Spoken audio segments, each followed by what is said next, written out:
What's something everyone needs to be reminded? Nobody thinks about you nearly as much as they do themselves. Frees you to be yourself.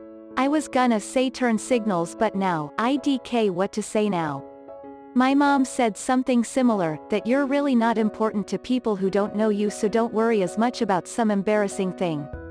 I mean, we all see people doing dumb shit like walking into a display in the store and getting tangled in some clothes rack or tripping on your own feet. You might snicker, but you don't think about them ever again. Helping people or being generous should not automatically mean to expect a return. In the same, but opposite vein, if someone is doing something nice for you, and you act like a dick about them, whether you know they see you or not, don't be surprised when they're not so nice anymore. Fuck ungrateful people who expect nice behavior to be directed towards them, and so they decide that nothing they do could change that behavior. Seriously. The bare minimum you could do in return is not stab them in the back repeatedly. I've been through a lot lately. Edit, honestly kinda heartbreaking that my first gold is on this topic. I'm holding in there though. Thank you everyone. It's good to know even when close friends take advantage, there's still good people out there genuinely willing to reach out. Thank you. I hate when people do something nicely unexpected and then throw it in my face later. Like, I always say thank you and I appreciate whatever the thing is and try to do something in return, but sometimes I can't. Example, if someone says, come on, I bought you that margarita last month so you kind of owe me, can't you teach my 8 a.m. class for me? First of all, I didn't ask you to do that, and fucking no, I hate waking up early and already have my own 8 a.m. on the opposite days of the week, and also that is no even close to a reciprocal or equal favor. I'll give you $5 for that margarita though, asshole, and don't ever do anything for me again please. It's so manipulative. There must be a term for this type of behavior, but I can't think of what it is right now. There is a term, reciprocal altruism. Basically you expect nice things because you did nice things. Time will pass whether you do nothing or you do something, so you might as well do something. Edit, thank you for being generous and taking the time to consider my comment.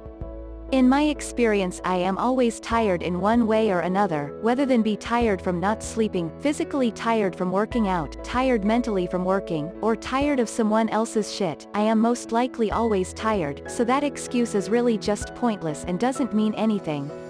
You'd be surprised at how much more people can do if they just accept that they feel tired but still go out and try.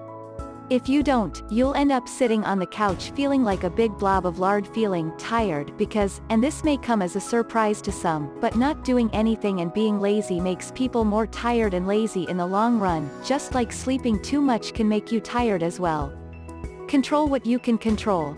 This one is for all my people living with constant anxiety. This is me right now.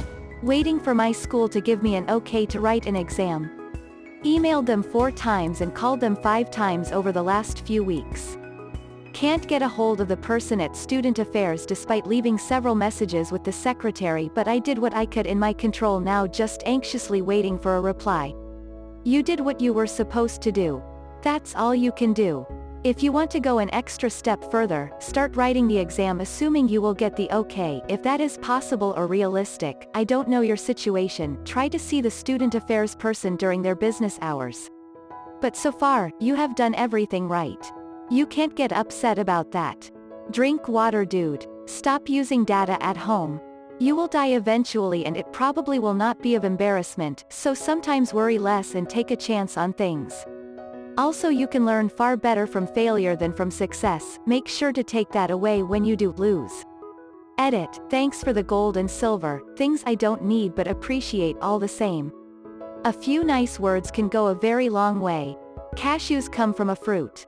I have a pretty realistic painting, well, an image on my phone of a realistic painting, of a cashew plant, and I look at it every few months by accident and I'm always excited that a nut comes from a plant. Not just any nut. The best sort of nuts, and that's including my boyfriend's. Believe in yourself, it's never too late to become what you might have been. Everyone fails at who they're supposed to be. The measure of a person, of a hero, is how well they succeed at being who they are. Ah, tie for silver, my anonymous friend. Ain't it the truth? Did the Couch to 5K program when I was in college 8 years ago. Finished it, ran some 5 kiloseconds and then stopped running because shitty excuse here and let myself fall into a sedentary lifestyle with poor eating habits. Now, approaching 30 and far too many pounds heavier, I am 3 weeks into C2 5K again, with plans to make it 10K. Between smarter eating and exercise, I am down almost 15 pounds already, approximately 6 weeks. I've done it before, going to do it again, and going to stay with it for good. Not everyone's failures or delays in change are weight or health related, this is just take on, believe in yourself, that we judge others by their actions, and ourselves by our intentions. Real shit right here. I don't think the move is to judge others by their intentions, but to judge ourselves by our actions, and to remember to be lenient with ourselves and others. Actions are what matter at the end of the day. But you can't use the same standards to judge actions as you might intentions. Especially if you've got high, complicated ethical standards. Everyone is doing their best. Presumably, you would tell your baby niece that you were sorry and that you didn't mean to smack her. You would do what you could to make sure she wasn't seriously hurt and that she was going to be okay. You would comfort her if she needed it. You would reassure her that you would be more careful in the future and do everything you can to make sure it doesn't happen again. I don't feel like recognizing others' intentions makes me judge them any less harshly.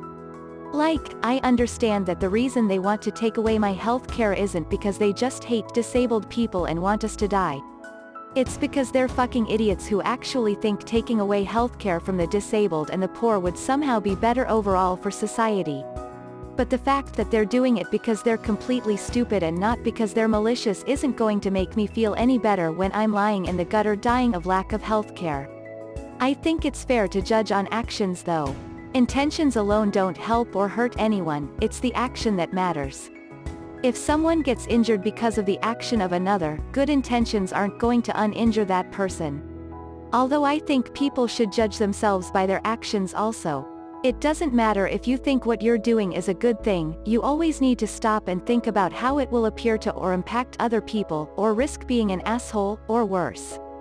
Healing is a process, but it's the most rewarding feeling in the end. That mental illness explains a behavior but doesn't excuse it. Mental illness or trauma is not a valid excuse to be forgiven for toxic behavior. Edit, thanks for the silver and gold. For those saying, I have this or that and you don't understand what it's like. I'm diagnosed with BPD, PTSD, OCD and SAD.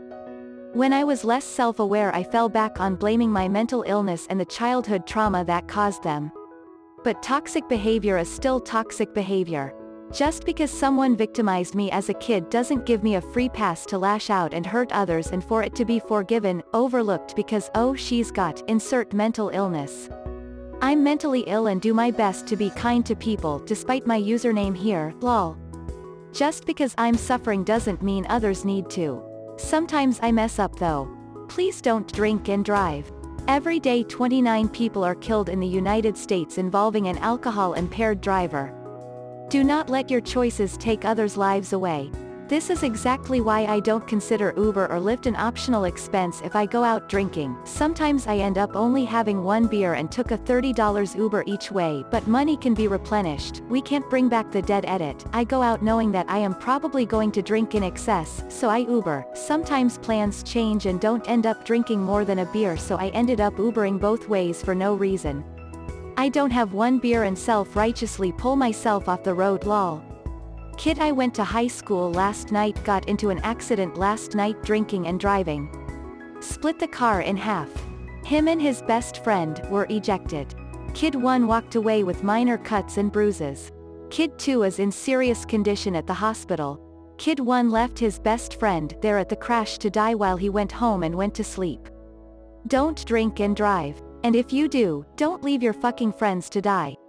Stay humble, plan ahead and never let opportunity pass you by. Right, L2, down, R1, left, left, R1, L1, L2, L1 kills yourself on Vice City. It's okay to make mistakes. We are all human and are not perfect. We can learn from our mistakes. And please don't be ashamed to admit to a mistake. Saying, I was wrong, thanks for letting me know, is much better than defending your point to no end. People don't have to take the advice you give them even if they asked for it. In general, speaking in terms of yourself is nicer in a lot of ways. I feel I would. It lets you express your feelings while not speaking for the other person. I've also found I use just a lot at the beginning of advice and it makes it sound way more petty and non-understanding. Sometimes, the words you use can affect your delivery a lot. For some reason, just try to go out and do stuff sounds worse than I would try to get out of the house sometimes to do stuff. It's the same sentiment and even the second one can be reacted to the same as the first, but the latter allows you to express that your advice is an opinion and only details how you feel and what you think the right course of action is, as opposed to a quasi-order with the former. Cancel that one subscription you singed up for free before it charges you. Mother's Day is this Sunday. Edit, US Mother's Day, Turkey Mother's Day, and Canada Mother's Day, as well as many other countries. Stop texting and driving. You're probably luckier than you think you are. That this post seems to be giving away free Reddit gold. This too shall pass. Remember, the bad times won't last forever, so don't get too hung up on them. But also, the good times will pass too, so remember to mail the most of them.